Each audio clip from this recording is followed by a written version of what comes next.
નમસ્કાર વિદ્યાર્થી મિત્રો, હું છું આર્યન પટેલ અને તમે જોઈ રહ્યા છો ક્લેવર એકેડેમી યુટ્યુબ ચેનલ। તો આજના વિડીયોની અંદર આજે આપણે જોવાના છીએ ધોરણ 10 વિષય વિજ્ઞાન, એમાં અસાઇનમેન્ટ સોલ્યુશનની અંદર સેક્શન નંબર બી જોવાના છીએ, એમાં ચેપ્ટર નંબર 5 જોવાના છે। ફર્સ્ટ એક્ઝામ 2020-16 તમને ખૂબ જ હેલ્પફુલ થવાનું છે। આની પહેલાં આપણે ચેપ્ટર નંબર 1 અને ચેપ્ટર નંબર 2 જોઈ લીધા છે। જાઓ અને ફટાફટ જોઈ લો, જલ્દીથી ફટાફટ। તો ચલો વિદ્યાર્થી મિત્રો, તમારો ટાઈમ વેસ્ટ ન કરતા વિડીયોની શરૂઆત કરીએ। તો વિદ્યાર્થી મિત્રો, ચેપ્ટર નંબર 5 તમને ખબર જ છે, જૈવિક પ્રક્રિયાઓ, જૈવિક ક્રિયાઓ। તો એની અંદર પહેલો પ્રશ્ન છે લસિકાની અગત્ય જણાવો। તો લસિકાની અગત્ય જણાવો, તમને 2 માર્ક્સની અંદર પ્રશ્ન પૂછાય તો શું લખવાનું? તો જો પહેલો પોઈન્ટ લખવાનો, નાના આંતરડામાં અભિશોષણ પામેલી ચરબીનું વહન કરે છે। બરાબર, બીજું લખવાનું, આંતરકોષીય અવકાશમાંથી વધારાના પ્રવાહીને રુધિરમાં પાછું લાવે છે। સિમ્પલ 2 મુદ્દા લખવાના લસિકાની અગત્યમાં। પહેલું, નાના આંતરડાનું ચરબીનું વહન કરે। નાના આંતરડામાં તમે એટલું યાદ રાખી શકો, નાના આંતરડામાં શેનું ચરબીનું વહન કરે છે, બરાબર। બીજું, આંતરકોષીય અવકાશમાંથી વધારાના પ્રમાણ એટલે કે વધારાનું જે પ્રવાહી હોય, પ્રવાહીને રુધિરમાં પાછું લાવે છે। કોણ? લસિકા। લસિકા શું કરે છે? વધારાનું જે પ્રવાહી હોય એ રુધિરમાં પાછું લાવે છે। સિમ્પલ, સ્ક્રીનશોટ લઈ લેજો। બીજો આપણે જોઈએ તો તમને એક આવી આકૃતિ આપી હશે, એની અંદર આનું નામ શીરા આપી દીધું, આ ભાગનું નામ, આ ભાગનું નામ પર્ણતંત્ર આપી દીધું, પણ આ ભાગનું નામ ખબર નથી એટલે અહીંયા એક્સ લખી દીધો। અહીંયા લખ્યું છે આકૃતિમાં એક્સ ઓળખો અને તે વનસ્પતિનું કયું તંત્ર નિર્દેશિત કરે છે તે જણાવો। તમે અસાઇનમેન્ટ લઈને બેસશો તો તમને ખબર પડશે એ પ્રશ્ન શું કહેવા માંગે છે। તો એક્સનો ભાગ શું છે? અનવાહક, જલવાહક અને વાહીપુલ। તે વનસ્પતિના વાહક તંત્રનો નિર્દેશ કરે છે। અહીંયા કીધું હતું કે વનસ્પતિનું કયું તંત્ર નિર્દેશિત કરે છે તે બી જણાવવાનું કીધેલું છે। તો અહીંયા આપણે લખી દીધું વનસ્પતિના વાહક તંત્રનો નિર્દેશ કરે છે। સ્ક્રીનશોટ લઈ લેજો। આ બીજો પ્રશ્ન વાત કરી લઈએ। હવે તમારો ત્રીજો પ્રશ્ન, આપેલ ચાર્ટમાં રિક્ત સ્થાનની પૂર્તિ કરો। તો જો અહીંયા આ પ્રકારનો પ્રશ્ન આપેલો છે, એ ભૂમિજળ, શોષણ, મૂળ અને પછી અહીંયા ખાલી જગ્યા આપી દીધી। અહીંયા ખાલી વાહક પેશી લખ્યું, આ એક ખાલી જગ્યા લખી, ત્યાં શું લખવાનું? જલવાહક। દિવસે પછી 2 લખ્યું, 2 ત્યાં બાષ્પોત્સર્જન ખેંચાણ। રાત્રે અહીંયા 3 લખ્યું, આ આડી ખાલી જગ્યામાં મૂળદાબ અને અહીંયા પ્રકાંડ અને પર્ણ। સિમ્પલ છે, સ્ક્રીનશોટ લઈ લેજો વિદ્યાર્થી મિત્રો। આ ત્રીજો પ્રશ્ન પત્યો આપણો। ઓકે, ચોથો પ્રશ્નની આપણે વાત કરી લઈએ। તો અહીંયા આકૃતિ આપી છે અને પ્રશ્ન શું લખ્યો છે? છોડના કોઈ પણ પર્ણના સ્ટાર્ચની કસોટી નકારાત્મક મળે છે, શા માટે? તમે શું તારણ લેશો? તો અહીંયા આ એનો જવાબ છે, છોડના કોઈ પણ પર્ણમાં સ્ટાર્ચની કસોટી નકારાત્મક મળે છે કારણ કે બેલ જારમાં પેટી ડીશમાં રહેલો KOH હોવાથી એ હવામાંથી CO2 શોષી લે છે અને છોડને CO2 મળતો નથી। એનું તારણ શું કહેવા માંગે છે? પ્રકાશ સંશ્લેષણ માટે CO2 અગત્યની કાચી સામગ્રી છે। સિમ્પલ, સ્ક્રીનશોટ લઈ લેજો જેથી તમારું કામ ખતમ થાય। વાત કરી લઈશું પાંચમો પ્રશ્ન એટલે કે પ્રોટીનના પાચનમાં ભાગ લેતા ઉત્સેચકના નામ અને તેના પ્રાપ્તિ સ્થાન જણાવો। પ્રોટીનના પાચનમાં ભાગ લેતા ઉત્સેચક, એના 2 નામ છે, એક પેપ્સિન છે અને બીજું છે ટ્રિપ્સિન। પ્રાપ્તિ સ્થાન શું છે? પેપ્સિનમાંથી જઠર રસ મળશે, ટ્રિપ્સિનમાંથી સ્વાદુરસ। સ્ક્રીનશોટ લઈ લેજો। વાત કરીશું આગળ।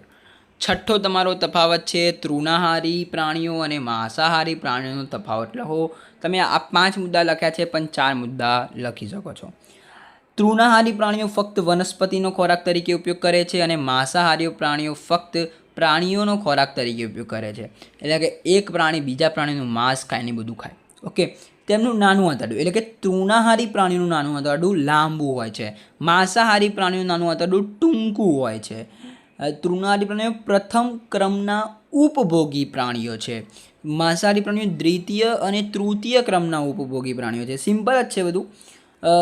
તૃણાહારી પ્રાણીઓમાં ઘાસમાં રહેલા સેલ્યુલોઝનું પાચન કેવું હોય? જટિલ હોય અને આમાં માંસનું પાચન સહેલાઈથી થાય છે। ઉદાહરણ તૃણાહારી પ્રાણીઓ કયા છે? ગાય, ભેંસ, બકરી, સિમ્પલ, વાઘ, સિંહ, ચિત્તો વગેરે. આમાંથી તમે 4 પોઈન્ટ કયા લખી શકો છો? તો આમાં તૃણાહારી પ્રાણીઓનો આહાર કેવો હોય? વનસ્પતિ. માંસાહારી પ્રાણીઓનો આહાર કેવો હોય? કે પ્રાણીઓનો ખોરાક તરીકે ઉપયોગ લે. બીજું એમનું નાનું આંતરડું, તૃણાહારી પ્રાણીઓનું નાનું આંતરડું લાંબુ હોય. માંસાહારી પ્રાણીઓનું નાનું આંતરડું ટૂંકું હોય. તે પ્રથમ ક્રમના ઉપભોગી હોય. માંસાહારી એ બીજા અને ત્રીજા ક્રમના ઉપભોગી હોય. ઉદાહરણ લખો, વાર્તા ખતમ કરો. સિમ્પલ. વાત કરી દઈએ 7મો પ્રશ્ન, ધમની અને શીરા. બરાબર. તો પહેલો છે, હૃદયથી અંગો તરફ રુધિર લઈ જતી રુધિર વાહિનીને ધમની કહે છે. હૃદયથી અંગો તરફ રુધિર લઈ જતી અંગિકાને, લઈ જતી રુધિર વાહિનીને. અહીંયા અંગોથી હૃદય તરફ, અહીંયા ઉલટું સુલટું છે, જોઈ લેજો.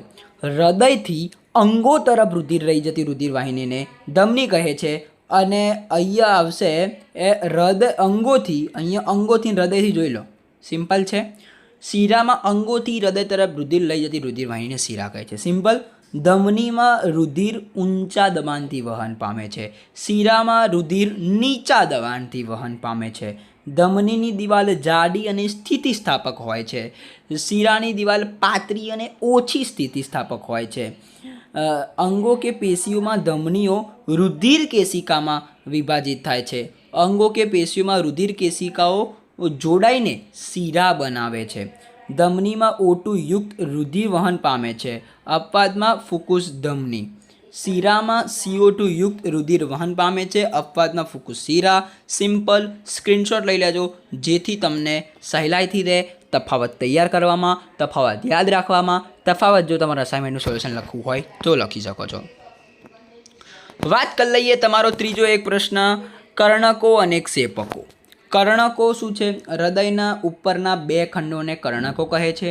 હૃદયના નીચેના 2 ખંડોને ક્ષેપકો કહે છે. કર્ણકોની દિવાલ શું હોય છે? પાતળી. ક્ષેપકોની દિવાલ જાડી હોય છે. કર્ણકો શરીરના અંગોમાંથી રુધિર મેળવે છે. ક્ષેપકો કર્ણકોમાંથી રુધિર મેળવે છે. કર્ણકોમાંથી રુધિર ક્ષેપકોમાં વહન પામે છે. ક્ષેપકોમાંથી રુધિર શરીરના અંગો તરફ વહન પામે છે. કર્ણકોમાં રુધિરનું દબાણ ઓછું હોય છે. ક્ષેપકોમાં રુધિરનું દબાણ વધારે હોય છે.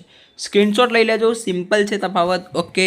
વાત કરી દઈશું 9મો પ્રશ્ન. વેરી મોસ્ટ ટાઈમ બી 2 માર્ક્સની અંદર પૂછાતો હોય એવો પ્રશ્ન છે. સ્વાધ્યાયની અંદર છે એટલે કહું છું. બરાબર.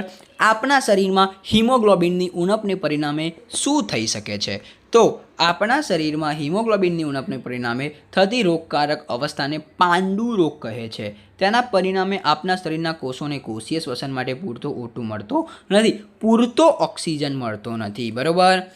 પરિણામે ઓછી શક્તિ પ્રાપ્ત થાય છે. આ સ્થિતિમાં અશક્તિ, થાક, કંટાળો વગેરે જોવા મળે છે. સિમ્પલ છે. સ્ક્રીનશોટ લઈ લેજો જેથી તમને ખૂબ જ હેલ્પફુલ થાય વિડીયો. ઓકે. પછી તમે નીચે PDF માંગો. દેખો, PDF હું તમને આપી નથી શકતો કારણ કે આપણે ધોરણ 9, ધોરણ 10, ધોરણ 11, ધોરણ 12 બધાના અસાઇનમેન્ટ સોલ્યુશન કરાવવાના છીએ. બરાબર છે. એટલે આપણી જોડે પૂરતો ટાઈમ છે નહીં. પછી તમે સ્ક્રીનશોટ માંગો એટલા જ માટે જ હું તમને PDF માંગો એટલા માટે જ હું તમને એ સ્ક્રીનશોટ લેવાનું કહું છું. સમજ્યા તમે? સ્વયંપોષી પોષણ માટે જરૂરી પરિસ્થિતિઓ કઈ છે અને તેની નિપજો કઈ છે? તો સ્વયંપોષી પોષણ માટે જરૂરી પરિસ્થિતિઓ ક્લોરોફિલની હાજરી, પ્રકાશ શક્તિનું શોષણ, પાણીના અણુનું વિઘટન અને ચોથું કાર્બન ડાયોક્સાઇડનું કાર્બોદિતમાં રિડક્શન. આ 4 એની પરિસ્થિતિ છે. કોની? સ્વયંપોષી પોષણ માટે. સિમ્પલ. ઓકે. તેની નિપજો શું છે? ગ્લુકોઝ, કાર્બોદિત અને ઓક્સિજન. બરાબર. તો અહીંયા સ્ક્રીનશોટ લઈ લેજો 10મા પ્રશ્નનો. સિમ્પલ છે, તૈયાર કરી લેજો. 11મો પ્રશ્ન વેરી મોસ્ટ ટાઈમ બી પ્રશ્ન છે.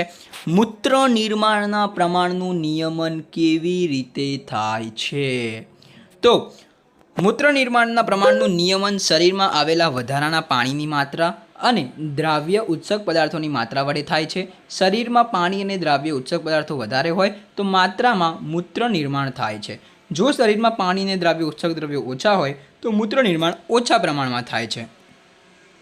તો વિદ્યાર્થી મિત્રો આનો સ્ક્રીનશોટ લઈ લેજો. ખાસ મોસ્ટ ટાઈમ બી પ્રશ્ન છે. લાસ્ટ પ્રશ્ન અને આ બી મોસ્ટ ટાઈમ બી જ કહી શકાય. રુધિર વાહિનીઓમાં તંત્રમાં કોઈ સ્થાને રુધિર સ્ત્રાવનો પ્રારંભ થાય તો શું થાય છે? આ પ્રશ્નને છોડશો તો ચાલશે પણ આ 11મા નંબરવાળાને પ્રશ્નોને ના છોડતા. સિમ્પલ છે. ઓકે. એનો જવાબ જોઈ લઈએ. લાસ્ટ છે. ઓકે, આપણને ઈજા થાય અને રુધિરવાહિની કપાય તે સ્થિતિમાં રુધિર સ્ત્રાવ થવા લાગે છે. રુધિર ગંઠવાની ક્રિયા દ્વારા આ રુધિર સ્ત્રાવ અટકાવવામાં આવે છે. સામાન્ય રીતે રુધિરના વધુ સ્ત્રાવથી દબાણમાં ઉણપ આવે છે. તેના પરિણામે રુધિર ધકેલવાની કાર્યક્ષમતામાં ઘટાડો થાય છે. આ સ્થિતિને અટકાવવા રુધિરના ત્રાકકણો જે રુધિર સાથે સમગ્ર શરીરમાં પરિવહન પામતા હોય છે તેઓ રુધિર સ્ત્રાવના સ્થાને એકત્ર થઈ રુધિર ગૂંઠાઈ જવાની ક્રિયામાં મદદ કરે છે. આ રીતે ઈજા સ્થાને રુધિરના માર્ગને અવરોધે છે. તો વિદ્યાર્થી મિત્રો, એકવાર આ સ્ક્રીનશોટ લઈ લેજો. એકદમ ઇઝી છે. ઓકે, તો સ્ક્રીનશોટ લઈને સેવ કરી દેજો, કાં તો લખી દેજો નોટ ડાઉનમાં, જેથી તમને પ્રશ્ન યાદ રહી જાય. વિદ્યાર્થી મિત્રો, વિડીયો પસંદ લાગે વિડીયો લાઈક કરજો, ચેનલની અંદર નવા ચેનલ સબસ્ક્રાઈબ કરજો, બે લાઈક અને જરૂરથી પ્રેસ કરજો. મળીએ નેક્સ્ટ વિડીયોમાં. ત્યાં સુધી good bye, take care, all the best.